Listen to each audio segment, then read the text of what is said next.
Welcome back to summer camp, a camp like no other for the Maple Leafs. After 4 months of delay due to the coronavirus, the Maple Leafs are back at training camp, looking for a way to get ready for the 24-team tournament starting 1st of August. Lance Hornby and Michael Trakos from Post Media. And Michael, the big news, seeing Austin Matthews again. What's his condition?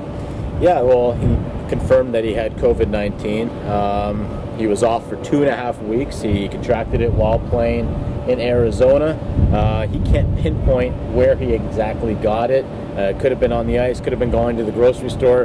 Who knows? Point is, he was asymptomatic, didn't show outward symptoms, and he says he feels healthy now. And I don't know about you, but looking at him on the ice, he didn't look like a guy that was definitely weighing down the burden of having COVID-19. At the same time, Austin was frank in his assessment, saying, this virus is going to hang over these playoffs during the entire time, and it's going to be the hardest Stanley Cup to win, in his opinion. And part of that is because they've been off for 4 months, but also because there's going to be daily testing. They're all in this bubble together.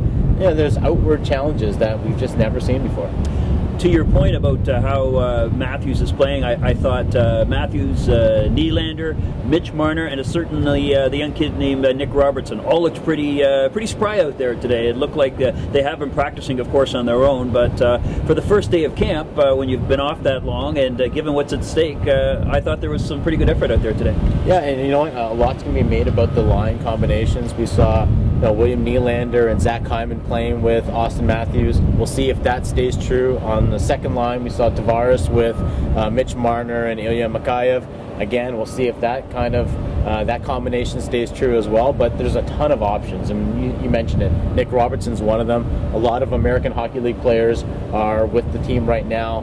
We'll see how much that depth gets tested, because once you're in the bubble, you're not bringing anyone else in the bubble. So it will be interesting to see how the lines kind of shake out.